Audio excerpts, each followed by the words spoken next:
story. We're wanted men.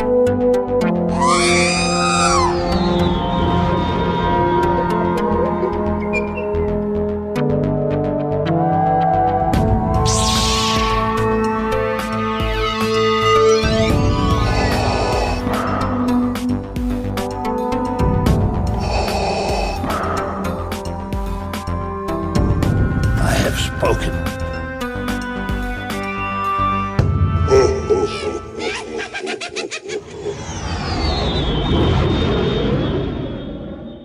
Welcome to episode 150 of the Smugglers Galaxy podcast, your favorite Star Wars podcast for smugglers in the galaxy. Jason and I were just talking, and I can't believe we're like at 150. It seemed like he was like, man, wasn't it like last week we did our 100th episode, and now we're at 150. So thank you for listening and listening to us just shoot the crap for an hour about Star Wars. Thank you for listening to the Smugglers Galaxy podcast. If you could, please leave it. That was the shortest episode we ever did. Why'd I even start up the computer? Yeah. No, that was it's a trip. It's been 150, but then it's been almost a year since our last 100th celebration, or the 100th celebration. Yeah. So, well, oh shoot, you know what, dude? We need to send a thing in for Ted because he's getting ready to hit 100 on Force of Course. Yeah, I need to record something for him. So, because that was kind of cool. It was cool when we did that for ours. So, if you guys are listening, want another podcast to listen to Ted. What a Ted, Lauren, and what's his son's name? I forget. I don't know. But anyway, Jedi guy. Little Jedi. Isn't Andrew? Yeah, it does sound like. I think it is Andrew. I just had to stall long enough for my brain to catch up to the question. Yes. And the only reason I know his daughter's name is because we've talked about her and her how she's getting used to Rebels, and she never watched it, and now it's time for her to catch up for it. So that's the only reason why I know his daughter's name. But anyway, look them up. Force of Course podcast, your bite-sized Star Wars podcast. Yeah, it is Andrew. I was right. Yes. Good job, Jason. Of course, you weren't good enough for the trivia, but you can remember it for that. I came in third place. Did you come in third place? Yes. Hello. Where were you? Dude, I was trying to get some churros. Well, there you go. Your stomach was blocking the reality of that I was coming in third place at the trivia contest. Dude, I didn't even know I came in third place in the pool contest till they announced my name. So I could have been first place if I wagered 0 points, but yeah, my wife was the same way. She goes, if you would have wagered 0, you could have at least scored. Yeah. But what we're talking about is we had our the Georgia Alliance of Star Wars Collectors Summer Social this past weekend, and there was trivia and pool and cornhole and ping pong and hanging out for several hours and room sales, and then we did our infamous Kennesaw Run. So we had a very, very busy weekend. I am still exhausted from it, and it's Monday night. Dinner the night before too, the summer social. So Friday night, there was the dinner. Yes. There was a lot. It was a jam-packed Star Wars weekend. It was such a blast. And it goes by so fast. And then you're kind of like thinking, what did I miss? What did I do wrong? You're not do wrong, but it's like, what could I have done better? But yeah.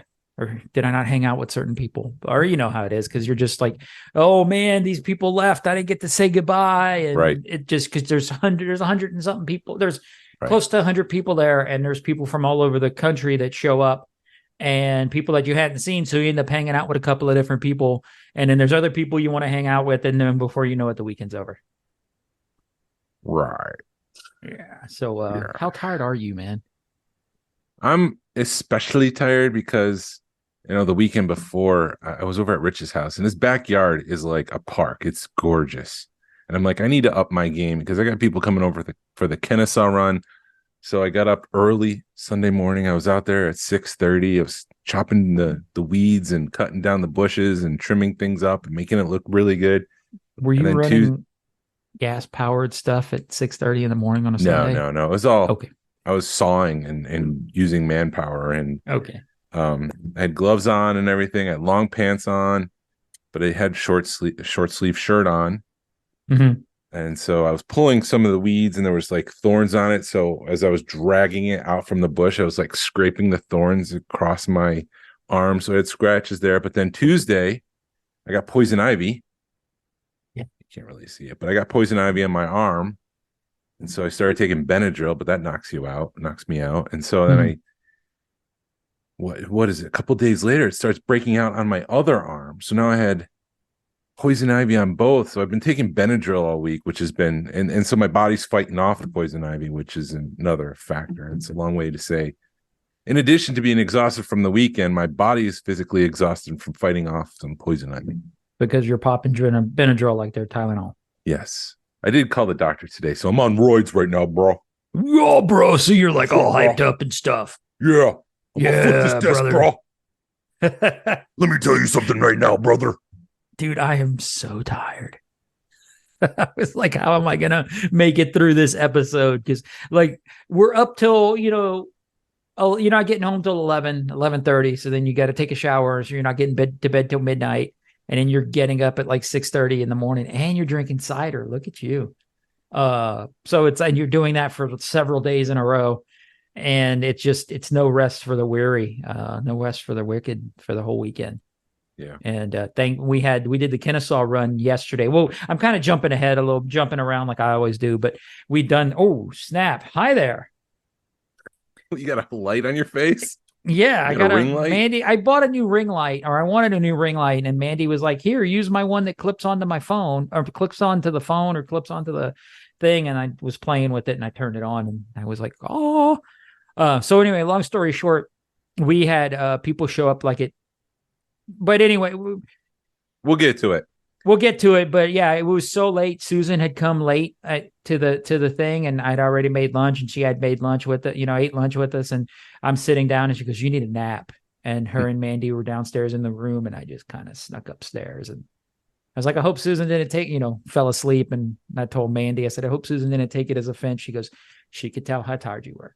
Yeah, I took saved taking Benadryl that morning, so I didn't take it that morning, not until people left, because I knew it would make me tired, and I didn't want to be like, so that's right there's my favorite action film. I took it after everybody left, and I was zonked out within the hour.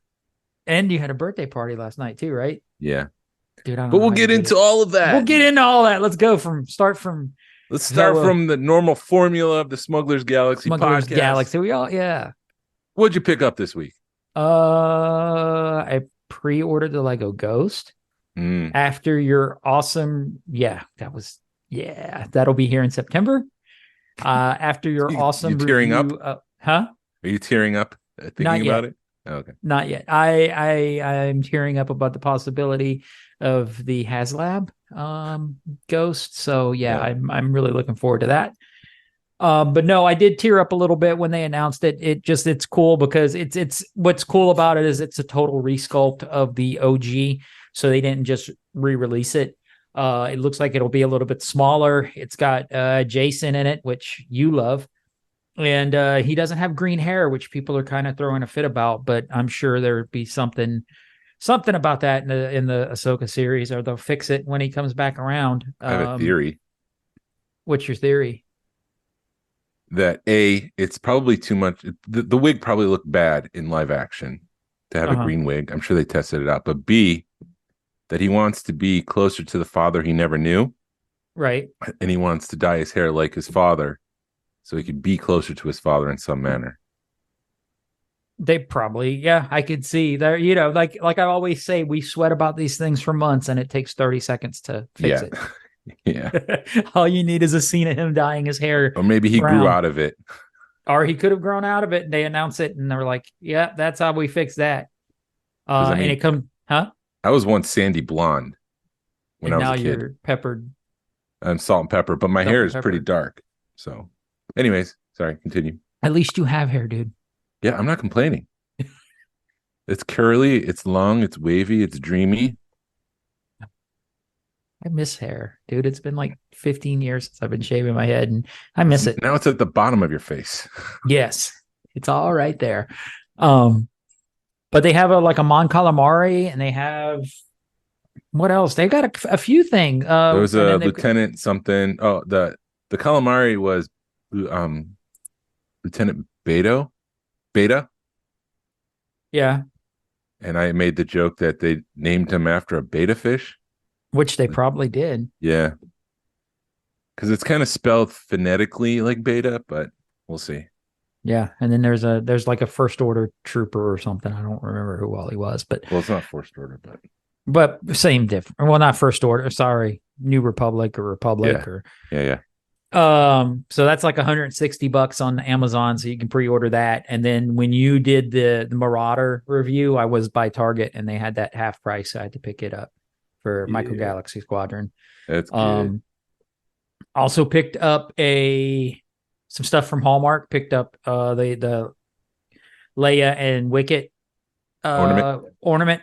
Picked up the Dwight ornament from The Office, and then picked up one of the birds for my wife. I was looking at the one that they do the up and down, the $65 storyteller one, and my wife I'm like, it's a lot of money for an ornament. She goes, but it does a lot. And I'm like, it's a lot of money for an ornament.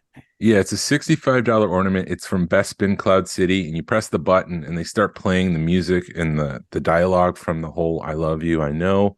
And Han gets lowered into the center of the ornament, and a few seconds later he pops up in carbonite.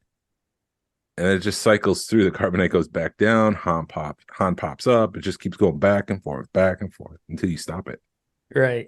The thing that really bothers me about that is there's no Boba Fett, but his dialogue's there.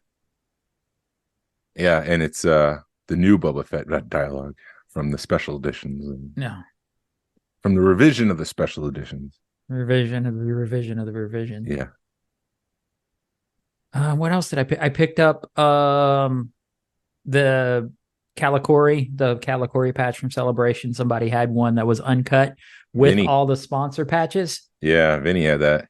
Yeah, so I picked that up at room sales. What else did I pick up? Picked up some like Mexican bootleg Ewok finger puppets for Mandy. And I think that's it.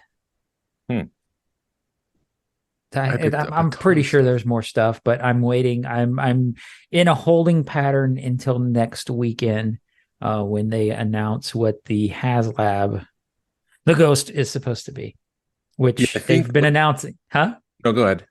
They've been teasing it way too much. I'm trying to think, like, would they say in a month, because of the price point, will they announce it and say in 1 month this goes live?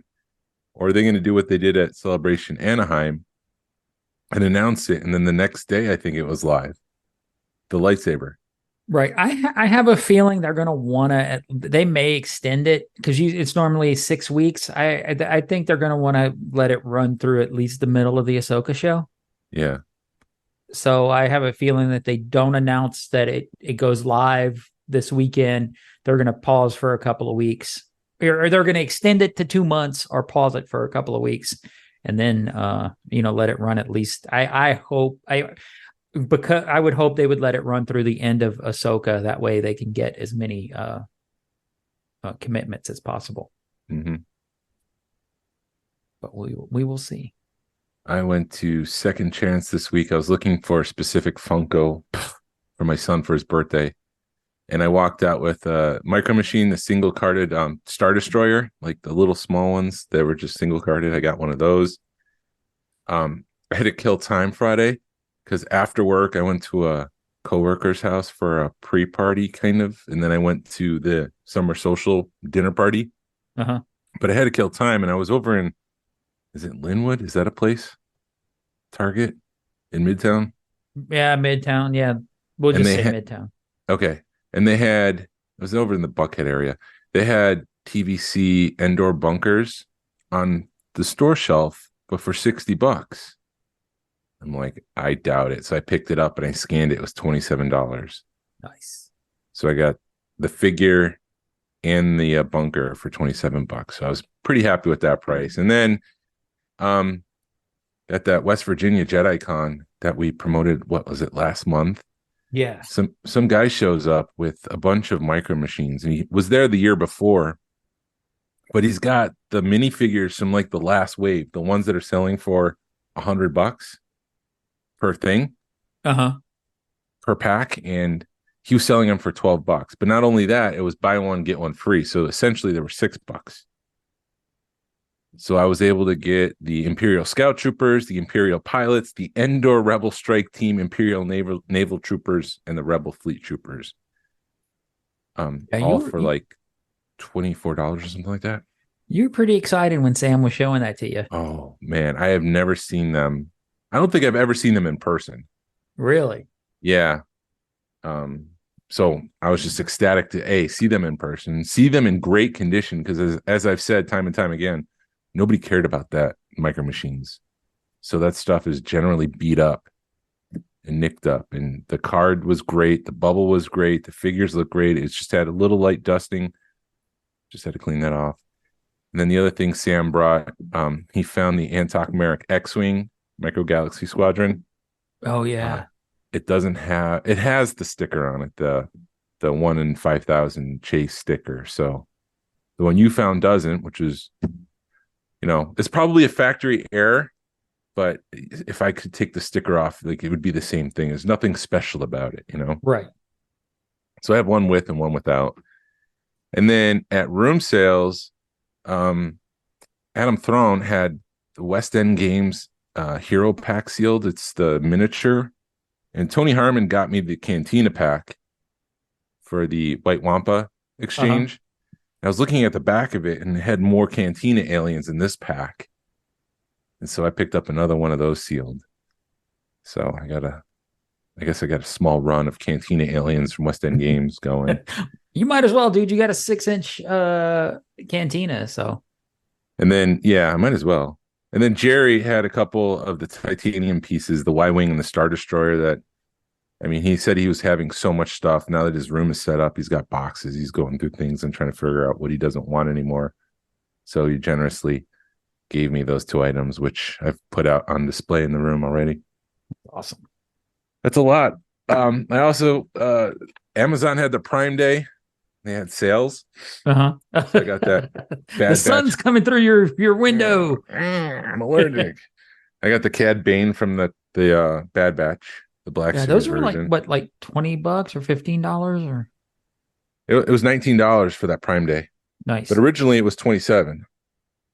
So I was like, I like Cad Bane. I like that version of him. And then I pre-ordered these a while ago. TVC Arc Commander Colt. Just another clone. It was a Walmart exclusive. I ordered 2 because the rule is you order 2 and hope that you got a 50-50 chance that in the bubble they'll turn out well. From Walmart, because they don't package things right, and they both have dings in the bubble. There's one here in the corner of the bubble. You can't really see it. There's one on the top here. But they packaged it like this. Like they packaged it back to back for those that are listening, not like front to front. So the bubbles are like, touching each other like you would expect, so that there's some. Get a little bit of protection in there. Yeah, no, they didn't do that, which was the frustrating part. So, but it is what it is when it comes to Walmart exclusives. But that's all I got. Yeah. Which is a lot. So we need to. What? Go ahead. We need to get into the summer social, but do have some news. Yes. Want to talk about the trailer? What trailer? Did a trailer come out this week? Yeah, a trailer for Andor Season 2. Oh, that was awesome when Andy Serkis came back as Snoke. When they show him returning into Snoke. Yeah. That one. And he kills Darth Vader. Yes. And he takes over in the helmet. Yeah. And it was Darth Vader the entire time. Yeah.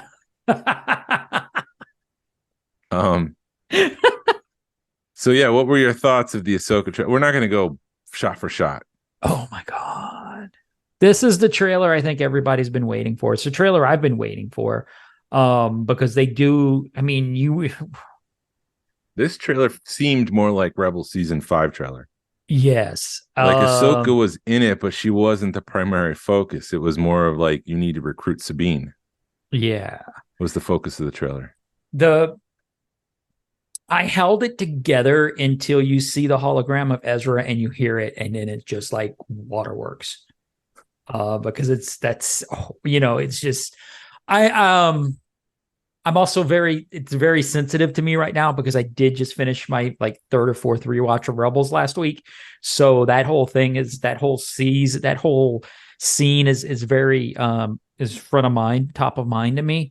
And it is you relive it. But anyway, long story short, I'm curious if, because you see the start of the prelogue in Rebels in the trailer, and Sabine has long hair, and then later you see the end of the epilogue and she's got the short hair. So it's like, are they retconning it, or how many times has Ahsoka come back to Lothal? But I'm also nitpicking. I'm not going to really care that Sabine has long hair. It also to me answers, okay, so she calls, she cuts it. She does cut it. Yeah. But in the epilogue of Rebels, when Ahsoka comes in, Sabine has the short hair and is in her uniform, is in her Mandalorian outfit. So it's like they had the same thing shot, one with her in short hair and her Mandalorian armor, and then another one with long hair and no Mandalorian armor. Mm-hmm. So which one is the one they're going to use? Or are they tricking us and they're going to use both of them? And then she does call Ahsoka Master over a chessboard. So that is interesting. It's very interesting because is Sabine even force sensitive? They never really show it in Rebels, but she is a badass with a lightsaber. The other thing that I thought was weird is, so I've only watched Rebels through once. I've only watched it once. And my impression was that they were a family unit. Right. But that Ezra did have a crush on Sabine because he did realize that they're not brother and sister. But Sabine looked at him like a brother. Like there was no love interest there. But this one, it seems like there was a relationship. Maybe I'm reading too much into the live action from a trailer. There's limited information, but it did feel like Sabine cares a little bit more than, like, it seems like she's stuck. She's stuck in trying to find where Ezra is based on this 2-minute trailer. Right. And it has been 5 years. So maybe feelings have grown in those 5 years. Oh, maybe. But because he's always had a crush on her and she's always looked at him as a little brother. So maybe things have changed. Maybe it's another Anakin and Padme relationship. Maybe she feels like she let her little brother down. Yeah. So, but who knows? Yeah, because it is at the end of Rebels, they're trying to get him to stay, and then Ezra sneaks away, and next thing you know, he's in Thrawn's ship. So it was sort of a big deal, because they and they actually made a point. Then I didn't notice it the first couple of rewatches, but then they made a point of showing him handing Chopper his lightsaber and then Chopper handing it to Sabine. So it would explain a lot because there's pictures of Sabine that she redid his lightsaber. So I can't tell if you're laughing at me. The sun is in my face. No, the sun's in my face. So it would make sense that she upgraded Ezra's lightsaber if she's being trained to use it. I think at the very least she was getting saber training from Ahsoka. Yeah. That's quite possible. The shot of Thrawn, even though that was leaked at Celebration, it was great to see it. Yeah, and it always bugged me and I couldn't figure it out until somebody posted a side-by-side of him in the cartoon version. And it's because the cartoon version, he is standing erect. I mean, he is straight up. He's got the military precision, shoulders back, standing, very, very militaristic posture. And in the shot from the live action, he does not have that. He's still got good posture, but he's leaning over just enough to where you're like, something's not right with that. I don't know. I didn't read into it that much. I was just happy to see Thrawn's face after nearly 30 years or something like this. Yeah, it's been that long. I was excited that he was brought in the Rebels. So it's been 5 years since Rebels, and yeah, it's been 30 years since. So yeah, to see him in live action is going to be awesome. We see the evil peoples. Yes. We don't know if they're former Jedi or former Sith or what the story is with them, but it did seem like Ray Stevenson, who was his name Baylor, knew Anakin, Mm-hmm. and he knew Ahsoka and Anakin specifically. Right. And he And we does see, utter the words, "I'm no Jedi." So that I yes, thought that was interesting too. yeah, he's something else. Right. But that's an Ahsoka saying. Yeah, maybe he left the Jedi Order at some point too. Right. So he's not full Sith, but he's abusing the Force. So maybe it's not fully red. It's somewhere in the middle, that orangish color, because he's not fully, completely Sith and evil. Mm-hmm. Who knows? And then Narayan suggested this, and I have read this before. This was a theory. Morgan Elsbeth, who we've met in The Mandalorian, who takes on Ahsoka in a hand-to-hand combat, he floated the thought that she might be a Night Sister because she's so skilled. Mm-hmm. Which would be cool to see the Night Sisters in live action too, because we've seen them in the Clone Wars, we've seen them in video games, Jedi Survivor. Have we seen them in Rebels? Yes. Well, we see, okay, so when Sabine gets the dark saber, they are in whatever planet Darth Maul is from, and there's so it probably is Night Sisters, but they're ghost. They're in ghost Right. form, not people form.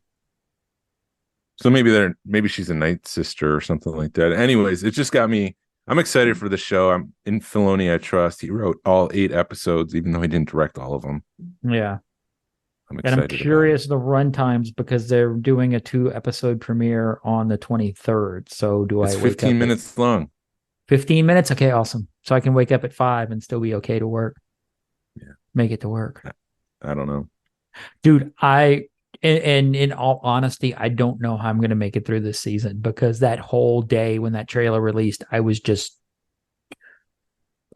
so focused on that trailer and so like taken aback by, in a good way, just so excited for it. I just didn't pay attention to anything else the rest of the day on a freaking trailer. Oh, I do have. Oh, the Ghost. It had First Officer Hawkins, Lieutenant Beta, Jason Sedula, Hera, and Chopper. I did write that down. I just Awesome. looking at my notes. But anyways, yeah, you're just gonna have to suck it up and deal with it. I'm gonna have to, dude. It's gonna be an emotional couple of months for us Rebel fans, because the hopefully HasLab announcement of it. They released the Lego Ghost. We're gonna see the Ghost crew in live action. All the pre-orders are gonna start coming in, and we'll have to wait 2 years to get them for all the stuff. There was one moment at room sales when it was like close to 9:30, and I walked past you, and you look at me, and your eyes are red and puffy. I'm like, oh, look at Glenn. Glenn is tired, and I'm still going. And you go, we're talking Rebels. I'm like, oh. You were talking to Rebels with someone, Sam and Hannah, and you were... Yeah, we were talking Rebels, and I can't help it. It just, you start tearing. I tear up every time I talk Rebels. I met somebody in a Target parking lot a couple of weeks ago, and she's like, nice tattoos. And we start talking Rebels, and both of us are kind of had a moment, because I'm like, how much did you see? And she goes, oh yeah, I know Kanan passed. And we're both like, okay, good. We can talk about that. And it was, because I was like midway in between Jedi Knight and the end of the series, and it was still fresh in my mind, and it was something she had just watched, and it's cool to share that moment. It's hard with somebody that has never watched Rebels. You don't understand what it means to the people that have watched it and fallen in love with it over these past 10 years. And when you meet a true Rebels fan and you can share that moment with them, it's something pretty awesome. I mean, Rebels is more emotional to me than Star Wars, than any other part of Star Wars. Cool. Yeah. So yes, dude, I was even like going through like Disney. Disney sends you emails and they're like, shop Disney, and you're looking through it and you're like, this is all going to be Rebels stuff in a couple of months. Hera's going to be on everything. Sabine's going to be on everything. If Ezra comes back, or Zeb, he's going to be on things. Dude, have you seen the Ahsoka play? Somebody made an Ahsoka headdress. Yes. For little girls. Yeah, it's the Hasbro what do they call it? The play line or whatever, role playing line. Yeah. But So they made Ahsoka's whatever they call them. Andor has been nominated for Best Drama Series at the 2023 Emmys, and Yeah. Obi-Wan was nominated for Best Limited Series. Hey, buddy. I don't think either one of them will win, but I think that's the highest honor that they've been nominated for since the original Star Wars was nominated for Best Picture. Uh-huh. Obi-Wan was also nominated for Outstanding Single Camera Picture Editing, Outstanding Sound Editing, Outstanding Sound Mixing, Outstanding Fantasy and Sci-Fi Costumes. Andor was nominated for Cinematography Half-Hour Series, Outstanding Directing, Original Dramatic Score and Original Title Theme Music, Sound Editing, Drama Comedy Series, 1 hour, VFX Season or a Movie, and Drama Series Writing. I didn't realize Will Imon, he created House of Cards, the US version. So I didn't realize he wrote on Andor. That's interesting. Pretty interesting.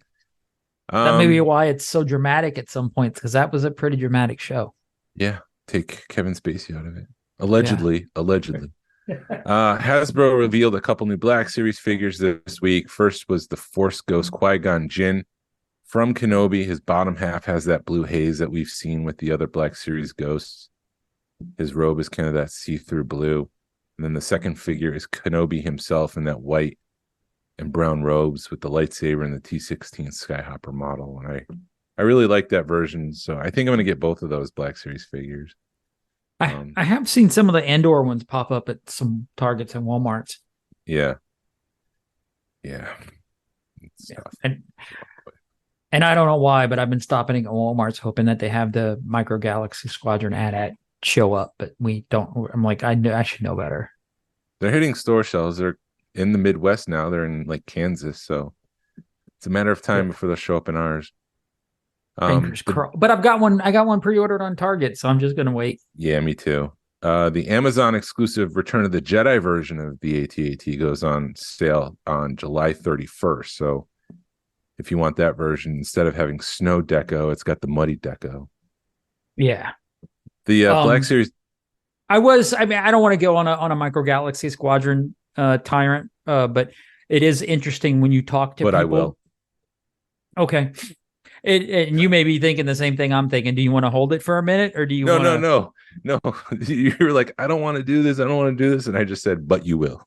But I will. I was thinking you wanted to. No. I'm just going to say this real quick. It is interesting when you talk to people, and you talk to people in all the parts of the country, and nobody is finding anything. Nobody, it's like somebody should be able to find stuff. And like unless Series 3 was all the lats, and Wave 2 we haven't been able to find, and Wave 4 is now starting to show up. So something's going on, and hopefully they get it figured out. Yeah, there's some distribution issues, which has plagued Hasbro from time to time. I can imagine that all the Series 2 and 3 are hanging out somewhere in a Walmart warehouse because Series 1 is clogging the store shelves. They haven't pushed those through clearance. So yeah, and I've been to a couple of Walmarts where they have pallets of toys that they're putting out, and I'm just looking for that pink box, and I don't see them. Yeah. So that's it for there's my Micro Galaxy Squadron rant of the week. Yeah, somebody was telling us that Forbidden Planet in the UK had cases of the white TIE fighter chase for selling for $25 each. Yeah. It's like, how does one shop allegedly, I haven't seen this, allegedly get cases of the chase? Right.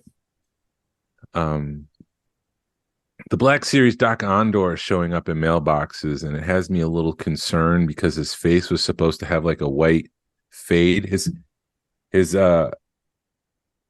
highlights, like towards the middle of his body, is white, and then it's supposed to fade into like the darker skin tone. But that's what the promo images show. But the actual version of him, it's got like a hard line around his face, and it's just, what's the issue, Hasbro? Are you skipping out on money? Is it quality control? What's what are you doing that you're not providing the product that you advertise? Who knows? I did see somebody did take the robes off of Doc Ondor. He doesn't have the beard that Doc Ondor has. And so I'm thinking this is just a quick, easy repaint for the Madonna, whatever his name is, from the Cantina, the Hammerhead. OG Hammerhead. Yeah, so I think he's going to be that. He's going to show up as a Black Series figure within the year or so. I mean, they love doing repaint, so why not? Yeah. And I had thought about there's this guy on Instagram, Landspeeder Luke, who made a kit so you could 3D print the pieces necessary to make the Cantina version of that character. But I it's just obvious that at some point Hasbro's going to make it. Right. Something I wanted to ask you, since we saw this in what's the last Mandalorian, Zeb had his cameo and he was in that like Vietnam base with all the other Rebel pilots or the New Republic pilots. He was wearing a blue costume, a blue uniform, blue flight pilot uniform, whatever I'm trying to say there. The last time we saw that blue version was in Rogue One with Blue Squadron. They were flying the blue X-Wings. So my question is, what is Zeb flying these days? Is it an X-Wing? Is it an A-Wing? He's a pretty big guy, so he's got to be in some sort of giant cockpit, I would assume. Right. I don't think, unless they're going to make him a big old X-Wing, I would assume, I mean, if I had to guess, I would say he'd maybe in a U-Wing. Would be what I'd put him in. A U-bomber. Yeah, U-Wing bomber. Okay. Or what about the bombers from like The Last Jedi? Last Jedi, are those even used yet? No, I think the Y-Wing was the bomber at the time of this time period of Star Wars. And it's also how can he contort himself to make himself smaller? Yeah, it's like Shaquille O'Neal. You have to have a specialized vehicle for Shaq to fit in. And I would assume it's the same thing for Zeb, that you have to have some sort of special configuration in a cockpit for Zeb to fit into it and be able to fly it comfortably. Right. So I'm assuming if he's flying anything, it's going to be a U-Wing. Okay. Unless there's another ship that we don't know about that they'll release. I just never thought U-Wings were fast. I thought they were the slower. I don't know. I mean, I just don't see it as a fast vehicle, not like an X-Wing and an A-Wing. I also don't think Zeb's a good pilot, or he would be a good pilot, or maybe he's flies a gunner. B-Wing. Huh? Maybe a B-Wing. You think a B-Wing's big enough? I don't know. I never Or does a understood that. B-Wing have two pilots? Let's go. I thought it was a one pilot ship, but I never understood how the B-Wing flew.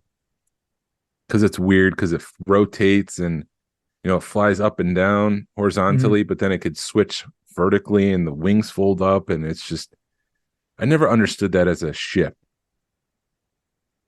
Right. But anyways.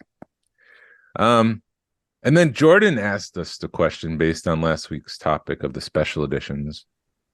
He said, question for you guys to answer on your podcast that's related to the special edition topic. Now that we're 26 years with the special edition and about 20 years with the prequel trilogy, looking back on the majority of the CGI used in both trilogies, a lot of it looked incredibly dated and clunky. What are your feelings and thoughts about replacing the dated CGI in the two trilogies with the current CGI to close the gap between the practical and special effects? No new scenes, no new characters or creatures, nothing taken away, just updated special effects quality. Interestingly, you go ahead. They've done that. I don't know if you realize that, but in the special edition, there was like a pink haze around a lot of the special effects. It was weird. It didn't look right. And in the subsequent releases of the special editions, as George tinkered away with things, they did remove that pink haze. So, well, in some ways they've done that.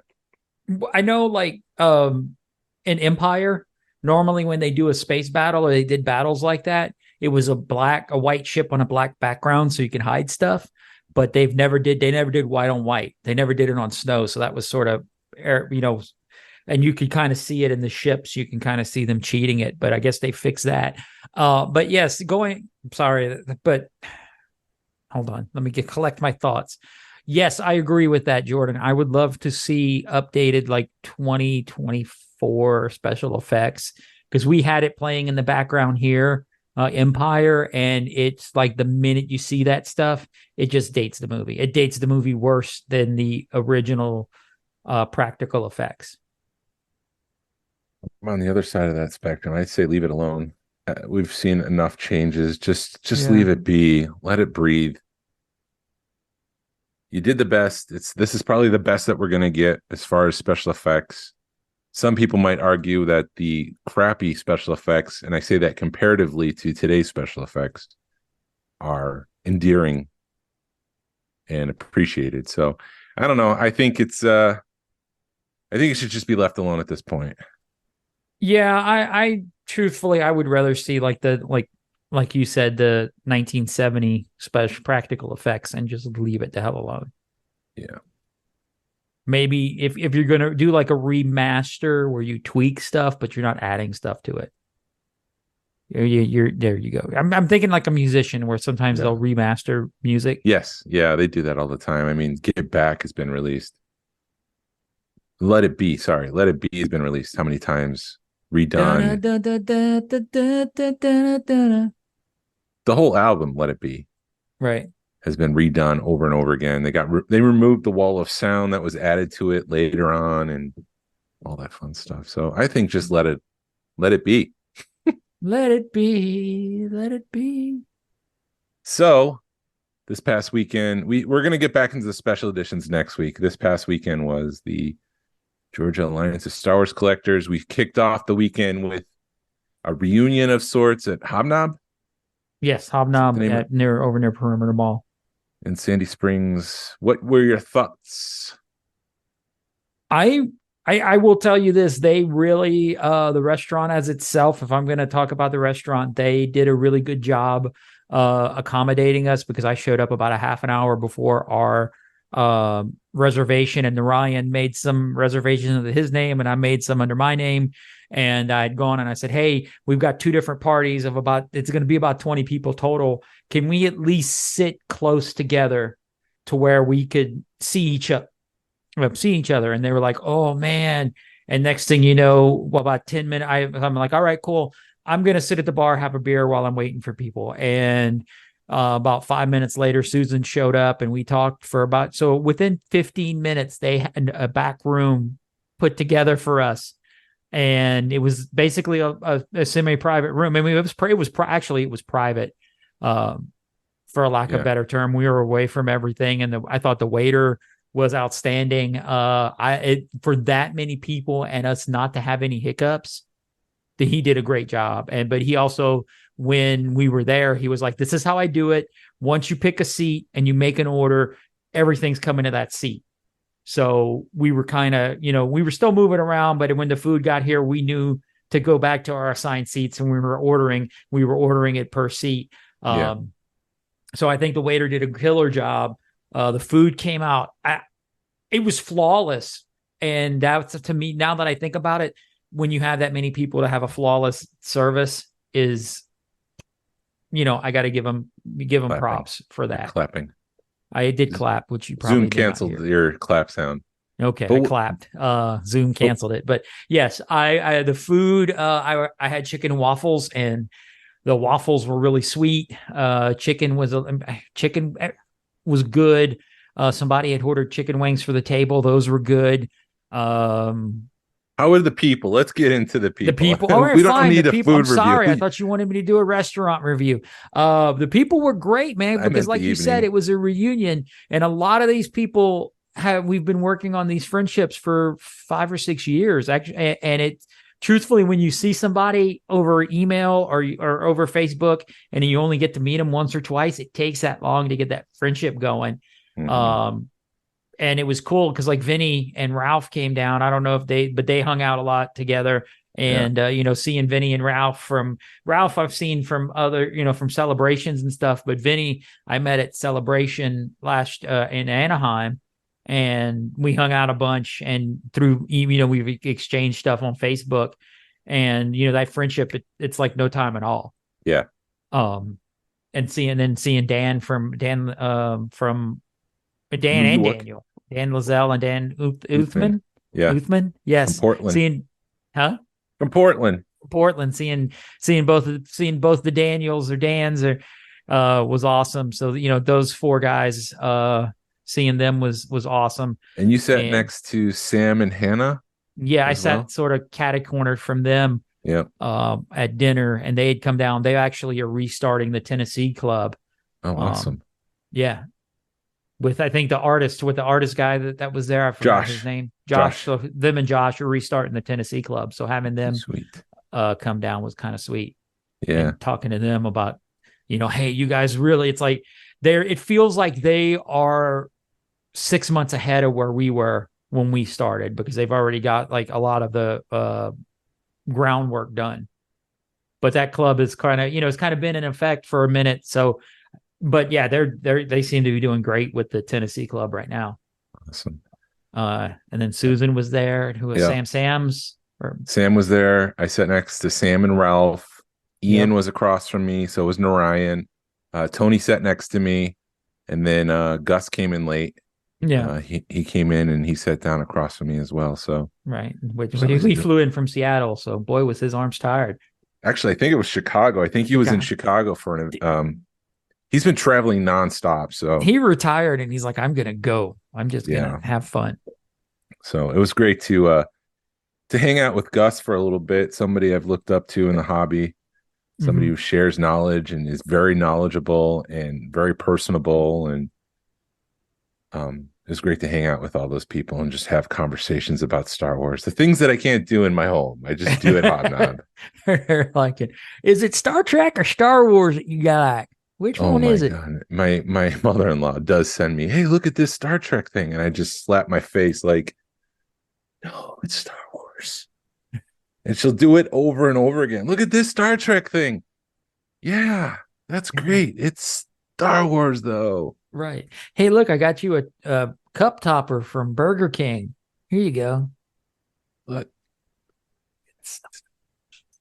And then after dinner, we hung out at Jenny's Ice Cream, which was amazing. I could not believe I had room for ice cream.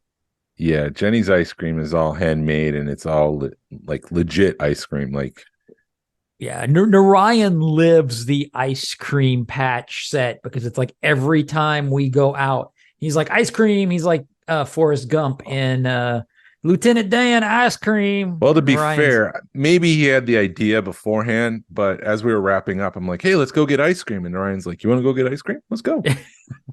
So he's always down for some ice cream. So maybe I pushed Lieutenant Dan off a cliff there. So it's not him, it's me. I keep waiting for somebody to run through with an orange jumpsuit on when we get ice cream one time. I think that'd be funny. Yeah, but that was great. It was great talking. Like even afterwards, we were eating ice cream and we were talking about weather, and we were talking about growing up in New Jersey and New York and Georgia and digging out of 6 feet of snow or being stuck 9 hours from Ice Mageddon in Atlanta. Yeah, that was awesome. So it was just snuck in 9 hours of snow. But yeah, the whole evening was awesome too. It set the tone for the weekend, and it was close to what, 10 o'clock, 11 o'clock. It was about 11. It was after 11 because you were kind of like, when does this place close? No, I wasn't. I was pushing myself. You did awesome. But yeah, it was the ice cream place was supposed to close about 11, and a little bit after 11, everybody starts going, oh, I got to go back to the hotel. And then once that first domino falls, everybody's like, yep, time to go. Yeah. So I was very thankful to get some sleep because we got up early and we headed out to the summer social at Narayan's house. Yeah. Narayan we were there roughly about 9 o'clock. I got there about 9. You were there about a little bit later. Yep. But it was still, it's such a fun, long day. Narayan is such a gracious host. Yes, he is. Everything was incredible. I think this was the best run, the easygoing, the peak of everything the club has been building for the past 5-6 years. It's just perfect. Yeah, we finally figured out the games because he was like, all right, we're gonna, because we used to, when we did the games, they were double elimination, and then because he had a ping pong thing that he put on top of his pool table, so you had to play ping pong first, and then you got to play pool, and then it was double elimination. So you're not starting the pool tournament till like 2 o'clock in the afternoon. And then the same thing with cornhole, that was going till 3 or 4. Yeah. So people were just exhausted by that. The people that were competing were exhausted and aggravated by the end of the day. And this year he took the ping pong table and put it in his garage and then made everything single elimination. Yep. Which worked great. Yeah. Which was awesome. So all you had to do was win one match and you were in medal contention. And that's what happened with Rich and I. Yeah. It took me a while to lock into cornhole. Yeah. As it always happens, the first thing I throw goes right into the hole, and then everything else starts missing. And so, yeah, that's like me in bowling. You take a couple of practice swing bowls and you hit a turkey, and then you can never hit a strike the rest of the match. Although by the end I was locked in. We had a very competitive game with Terry and Lisa, where it was like we had the lead and then we were tied. We had the lead, then we were tied. And then Terry just turns it on and he goes into the zone. He starts throwing the beans perfectly. So the boards that we had were very bouncy. So he would hit the board, or we would hit the board, and it would just bounce off and fly off. And he was able to lock in, so it would just land on it. And they won by like 4 points over us. So we came in second place. But it was such a blast. So Terry won cornhole. Oh, he won cornhole and pool. And pool, yeah. Okay, he didn't do ping pong. Double winner. Levi locks it down at ping pong. Yeah. Yes. Yeah. John Waterhouse. When Waterhouse. when he shows up with his own paddle, it's on. Like Donkey Kong. Yeah. But it was great. No, my wife. It was cool, and I came in third from that. Did Shannon's outside. She went to go get a package, and she stops and she sees that I'm looking at her, and she starts making faces. I'm like, that's got to be Shannon messing with you. Yeah, she's messing with me. But sorry, you were saying? I was saying I came in third place for pool, which I did not know that I came in third place for pool until they were making announcements, and I thought I heard my name, and I'm like, oh, people know where I'm at, and then they're like yelling at me to come up. So I was like, I finally won after like 5 years.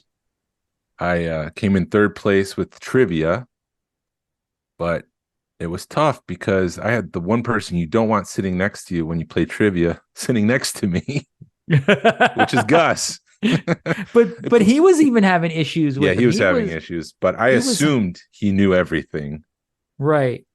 But John was great because he had a wide swath, and I don't think anybody can know everything about this hobby. Right. And he did. I think Mandy might have been saying that she thought the questions might have been a little too hard, but I was like, I think they were right in the middle. I mean, he could have, because I'm like, I get mad when you go to do trivia and it's all softballs. Yeah. I mean, he could have thrown in a couple of softballs, which he probably thought he threw in some softballs, but they were all medium to hard. Well, I thought the question, what is the first EU novel, was a softball, but he didn't put a time period. So is the first EU novel Heir to the Empire or Splinter of the Mind's Eye? Right. And I went Heir, and then you're like, wait a minute. And then he actually did come back and say he saw an answer, and he was like, y'all need to rethink it because that's not the answer. The obvious answer is not the answer. It's the Splinter in the Mind's Eye. Right. But he did it in the past. Narayan basically gave everybody a packet for questions, and people would basically spend all day doing the questions. And then this time, yet again, we sped it up, and we had it done more like a bar style. And Narayan's questions were based on his cantina, his collection. So you would have to go through the collection and try to figure out the answers. Right. And that's what took up the time. Correct. Yeah. And it was probably like 20 or 30 questions. It was a pretty detailed list. Yes. And then John did it more bar style, and somebody actually about the 3 questions in, because he's doing it like a bar where you have a 3-minute song in between questions, and somebody was like, dude, you need to speed this up. So he even shortened it down to like 30 seconds to a minute. So even at that point, we were like, yes. And the thing that I think got a lot of people, which got me and it got you, was the last question. It was like wager your points. So you're kind of talking to everybody around you. And I'm like, I had 9 points and you had like what, 12 or 13. And then Adam's sitting next to you at 15. And I'm like, well, shoot, I need to wager all my points if I'm thinking I'm going to score, if I'm going to place. And then it's a 5-point question, that 5-part question. You got to get all 5 parts right. And of course, Mandy's like, well, if you would have known, if you should have known that it was, if you were going to you had to get all 5 points right, you should have just not wagered anything. And if you wouldn't have done that, you would have wagered nothing. You would have won or would have at least placed. And I'm like, thanks, babe. I wagered half of my points, and that's how I came in 3rd place. If I wagered 0 points, which I don't know if that's fair or not, I would have gotten 1st place. Right. I think it's fair because it's your point. It's your points to wager. Yeah, frozen. Oh, there you are. You're unfrozen. What were you going to say? Nothing. I don't have anything to add. I thought it was great. But it's a gambling thing, and they do that in bar trivia all the time. The last question is you wager your points and you try to get up there, try to see if you can beat somebody.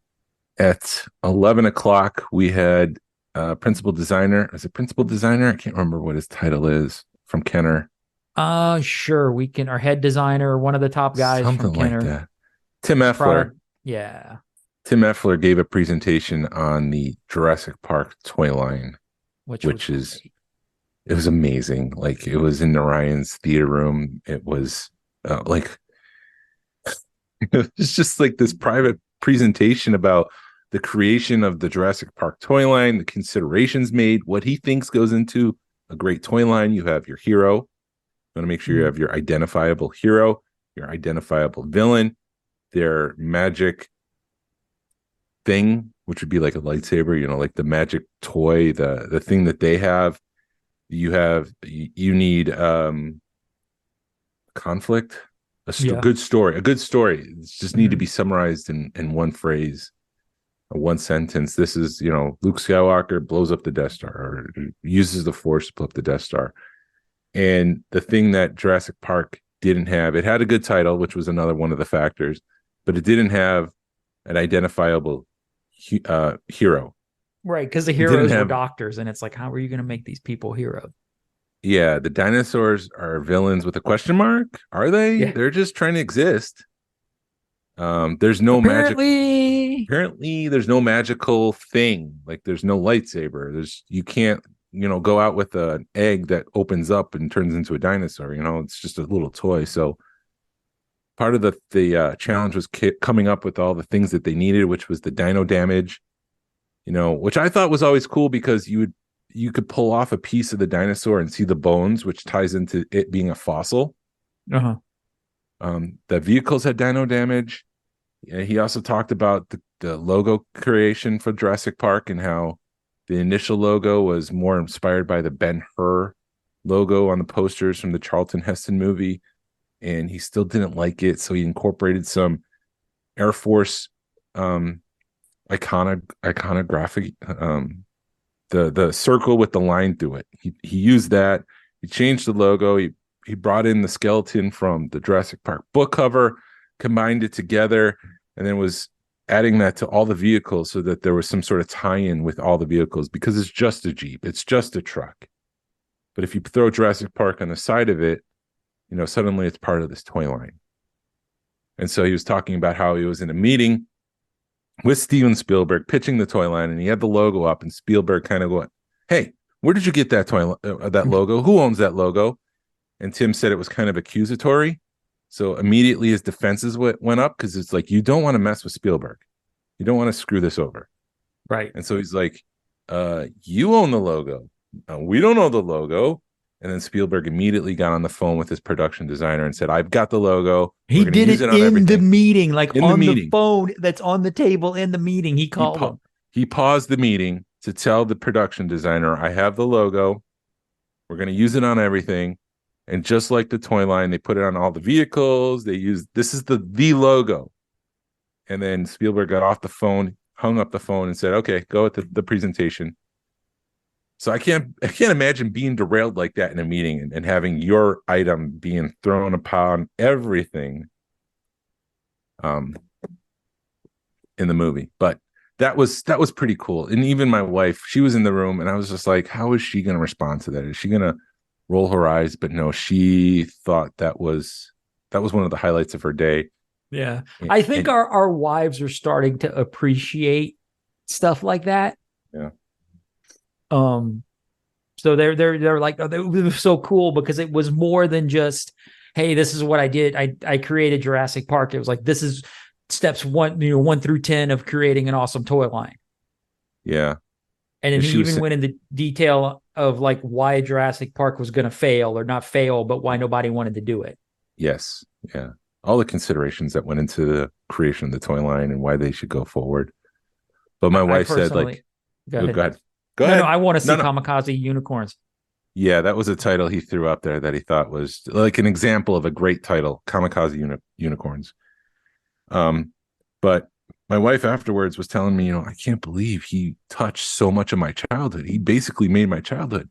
Yeah. And then afterwards, she was talking to Tim's girlfriend and was like, it's just amazing of all the stuff he's touched and how he kind of formulated my childhood with all these toys. And she's like, yeah, that is pretty cool. Like even she had to consider it. And when you put it like in that perspective, it's kind of like amazing. Yeah. Yeah. I don't know.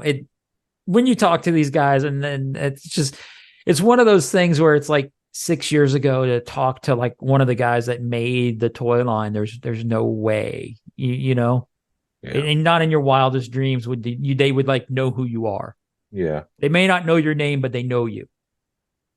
And that's sort of the relationship we have with these guys, which is just mind blowing. Yeah.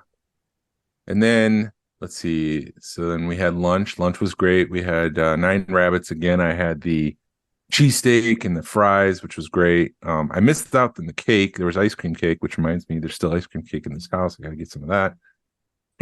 Got to get back on your diet, Jason. I do. So that was great. Going around the collection room is great. There's just so much to see. Narayan really knows how to do it, and he knows how to put on a party. And he has, all of us there to help him with it. All of the club that helps, and it's definitely a group effort to put on that event, and everybody that helps is definitely appreciated. Yeah. And then from there, we went to dinner at Nuke's. Yes. Which was surprisingly good. Yeah, it was perfect because we couldn't have a sit-down dinner. We had room sales at 7 and it was like 6:00. Yeah. There's no way we could have a sit-down dinner at like a Applebee's and then be served and then get out on time. Nuke's is great because it's like Panera. You got great food. It comes right away. It seems like an advertisement. It's not. Today's episode of Smuggler's Galaxy podcast is sponsored by Nuke's. Dude, you never know. They just throw ads on there. I know. So it might get advertised by Nuke's. I don't know. I thought it's cool that Starbucks once sponsored the show. I'm like, oh yeah. Dude, and what's funny is it probably only sponsored yours because it knows that you like Starbucks. Maybe. Because it's all automated. Then room sales happened, which was great to hang out with people again and talk and talk about Star Wars and life and stuff like that. And that went on for a couple hours, but I needed to get home to clean my house. Yes. Because in the morning we had the Kennesaw Run. We did. I had family staying with us. They were supposed to leave on Friday. And I'm like walking into the house Friday night and I see the text that my wife had sent me an hour before that I hadn't read. And I'm literally walking in saying, they're still here. I'm like, oh no. Because we had to get up early on Saturday and go. And then Saturday night, I had to clean the house because Sunday morning was the Kennesaw Run. Which, wow. I think this one was better attended than last year's, but I think people made not more of an effort, but I think people planned better this go round, or people, not as many people were flying in or out. And if they did, they made late enough flights to where they can come in, and make this run. Yeah, it was baked into the event early on. Unlike last time, it was like, last minute. If anyone wants to do this, we have it available. Right. So people were able to plan for it. And yeah, we were gonna my wife, thankfully I know my wife doesn't listen to the podcast, but maybe she'll listen to this one. But I gotta thank her because I woke up on 7 a.m. on Sunday morning thinking we were gonna have to clean, and she busted butt when she got home Saturday night and cleaned everything. So all we had to do was like finishing touches on things, which was great. So I was able to relax, and she was going to run the dogs to the in-laws house, at least to get them out the house. And Ralph and Vinny showed up about 8:15. So they were a little early, and we were like, I guess the dogs are staying, and our dogs did great. So, but yeah, the first people showed up at 8:15, and I don't know what time Susan left because I was asleep because her and Mandy were hanging out, and I'm like passing out on the couch, and it was like, dude, you need a nap. And I was like, okay, fine. They know I need a nap. I'm just going to go take a nap, and they're going to be okay. Yeah. David came over at my place around 9. So he was the first to arrive. Who was it? David Keith White. David White. Yes. Sorry. Jimmy Two Packs. Jimmy Two Pack. Yeah. Cause they showed up. I don't know what time they showed up here, but it was like nonstop people for 2.5 hours. Yeah. It was amazing. Like, but then there was the one-on-one time. Like I was able to talk and share and hey, do you have this? I have this. And like it was a great to have some time to slow down, and it was at a great pace where it was, there was enough one-on-one or one-on-two time, like I could talk to people. And Sam made the Kennesaw Run, and Dan, it was great to hang out with Dan and talk to him for a while. Tim came at the end. We were about ready to close shop, and then Tim showed up, so I was able to take him through the collection tour. But it was it was a blast, and I wouldn't trade it for the world. And Gus came in, and suddenly I'm like, forget all the production stuff. Look at this stuff that I have here. Like you've seen it all. I will say this: it was interesting because when Gus came here, the first thing he did was went to my 92 run, and I was like, "Dude, you're the first person to pay any attention to this all day." Yeah, oh. And he was just like, I think he just sort of, it's nostalgia for him. It was basically, he was just like, yeah, this is sort of nostalgia, where I think it's sort of, maybe that's where he starts with everything. I don't want to put words in his mouth, but it was sort of a personal thing. It sounded like for him to make a time to look at that, because it brought up a lot of memories. So it was kind of cool, to see him and still when you see, I don't want to give, when he saw my Bill and Ted stuff, he was like, oh. And when you have a moment like that from somebody like that, it's kind of like, it's a cool moment, Yeah. Because he's seen it all. Yeah. There's some insecurities that pop up suddenly when Gus is in your collection room. Yeah. And Gus is the most relatable guy. He's so great. Yeah, he was, and that's one thing that it's like, you get around these people that you look up to, and they're just people like you and me. There's not a big head. You were saying how you had questions for Gus, and you had questions. Who else? It was Ron Salvatore, and who else? Chris Riley. But I haven't talked to Chris and Ron yet, so I guess still got to do that. It's just so busy. You talk to them, and it's just sort of like, yeah, man, we're normal guys. Oh, you're talking about Chris G. Chris G, yeah, both, yeah. And it's like they'll come up to me, Ron, and it's like, and I felt so bad because like as we're walking out the door, Ron is like, "So man, are you still doing like Bill and Ted stuff?" Because I bought stuff off of him, and I'm like, dude, you wouldn't believe the rabbit hole, but it's late. I'm going home. Yeah.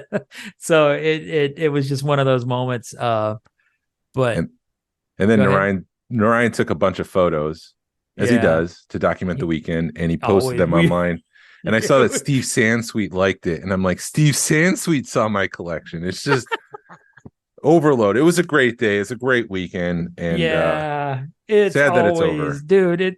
And David even had a moment. David White was just like, it's awesome, Yes. but it's like coming and having the one-on-one time with people, and getting to see stuff that you normally don't get to see, and getting to see people's thanks for the time, and That meant a lot too. yeah, that people appreciate that you're opening your home to them, and it's cool. If I guess I'm saying this. I mean, if you ever get the opportunity to host, yes, it's a lot of work, but it's very satisfying, and it's very rewarding at the end of it, because you're getting to share your collection, and you get to see people appreciate it, and people are very appreciative when you open your home to them. Yeah, it's the vehicle that builds the friendships. Yeah, It's the icebreaker. It's Star Wars, and then once you're past the Star Wars, you start talking to people about their lives and get to know them. And yeah, David kind of said the same thing, where that was the highlight for him, is that we opened the door for him and said, "Come on in and take a look around, enjoy, have some coffee, a bagel, whatever." right. And we I know Lewis listens to this, so I was talking to his he had his grandson with them, and I'm just like, Yes. I'm like, dude, what's your name? And he goes, and he's like, Mason. I'm like, all right, Mason is in the jar. And then somebody goes, Mason Jar Jar. And I'm like, oh my God, dude, you got a new focus. Well, it's funny because I have the 2 episode 1 Yodas, the one with episode 1 on the card back and one without. And I always like to point out to people, like, I have both of them. So, what is different about these 2 carded figures? Mm-hmm. And 9 times out of 10, people don't know it. But Mason did. Mason's like the episode 1's there. Which one's rare? The episode 1 is rare. It's like, oh, geez. Well, I guess you know your stuff. I don't need to show you this thing. Let's move on. It was very impressive. He knew a lot about Star Wars. Yeah, and it was cool seeing him, see the things and enjoy it, and you could tell that he got it. Mm-hmm. He understood what he was seeing. Yeah. So sad that it's over. But we got things to look forward to. Do you want to make the official announcement on the podcast of what to look forward to for next year? Well, we could share what we shared at the social. So we did take a minute to share that next summer we're not doing the summer social as it is. And Narayan's got a son that's going to be going off to college. He's going to be pretty busy. So in lieu of the summer social, we're going to be doing Rogue One weekend, a 3-day Rogue Fun. Sorry. It's late. It's a long weekend. Rogue Fun Weekend, a 3-day event that will showcase the passion, knowledge, talent, and contribution to the Star Wars collecting hobby by those that live in the state of Georgia. The event will be held from Friday, May 3rd through Sunday, May 5th, but Saturday, May 4th will be the big event, and it will include collector-focused panels. We'll have open collection tours. We'll probably do the Kennesaw Run one last time and then retire it for a little bit so that somebody on the other side of Atlanta can show off their collection. I mean, in fairness, we'll be like 20 minutes from here. So, oh, not even. I think Tim and I are like, I'm like 10 minutes and Tim might be 5. Yeah. So it makes sense for this. But anyways, we might have special guests. We're working on that. We'll have food, swag, and most importantly, we'll have our friends from across the country come to join us. There is no celebration next year. As of right now, as of the recording of this, there isn't a scheduled annual. That doesn't mean that it might not happen, or it might happen. But as of right now, this might be the biggest, and this might just be me marketing the biggest Star Wars event of next year of 2024. So 2024, yes. Put that on your calendar. It will be ticketed. We're working on trying to figure out the price of the tickets, which reminds me, I got to get the group together to start figuring out, do we want to do fundraisers to help bring the cost down? Are we going to open up for sponsorships? I have reached out to, and this isn't a final, so I can't make any announcements, but I am I'm working on getting a collaboration with a very, I'll say again, like, it's overwhelming. It's amazing that when you know people and are just like, hey, I'm thinking of doing this, they're like, here. A very impressive artist. Right. Who has posters in places that I was trying to get posters from for a long ass time and never was able to, and now has San Diego Comic-Con exclusive posters. And I won't say anything more, but he's going to be helping us work on swag. We have an agreement in place, so he needs to send over a contract so I can sign that. But yeah, it's coming together, and it's going to be pretty exciting. We have an event producer who's going to be helping us to make sure that this is a flawless event, and already suggesting, maybe you shouldn't do a 45-minute panel. Maybe it should be 35 minutes, which, yeah, probably. Yeah, maybe that's the way to do it. And after seeing John do trivia, I'm like, what if we did the front half of the room trivia and the back half could go chill and do whatever they want? That would be fun. I mean, yeah, there's so many. After that first initial meeting, it's like, man, we could change so much stuff around now and it'd still be awesome. So we're working on that. So look for more details. Probably September, October timeframe. We'll sell tickets. It'll be a limited event. I think so. I mean, we'll just be fully transparent. The room will hold 120 people, and with our hosts or our panelists and guests, we're probably going to sell maybe in the range of 105, 110 tickets, depending on what we're doing. So first come, first serve. It's going to be a great time. It's going to be a blast. Narayan, like I said, Narayan can't do it, but he will have a party at his place Friday night, possibly. This is not we shouldn't announce schedules. So there will be a welcome party Friday night, and hopefully an excursions on Sunday. Hopefully we'll get something Saturday, to do with the group. And yes, Saturday we're starting late enough in the day. Y'all should be able to enjoy the various toy shops in the area, and maybe we'll have a group. Maybe Tim can open his house. Well, we don't know yet. We don't know. Something, we're hoping. Right now, we're working on the May 4th event. Huh? we gotta get the May 4th event down first. Which one?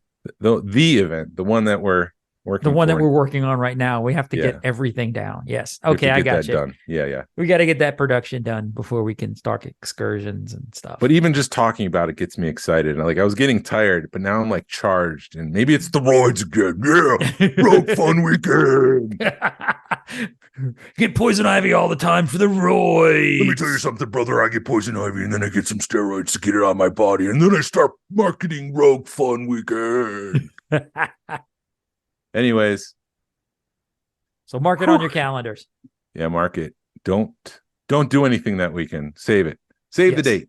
Thank you for listening to the Smugglers Galaxy podcast. If you could, please leave a like and a 5-star review of the show anywhere you listen to podcasts. If it's allowed, really helps us out and points people to our show. Follow us on social media. You can find us on Facebook, Instagram, Twitter, and YouTube. Send us an email or message us. We love feedback. We love to make you part of the show, like we did today with Jordan. Our email address is smugglersgalaxy@gmail.com. Thank you to Alfonso Riviera for the Smugglers Galaxy logo.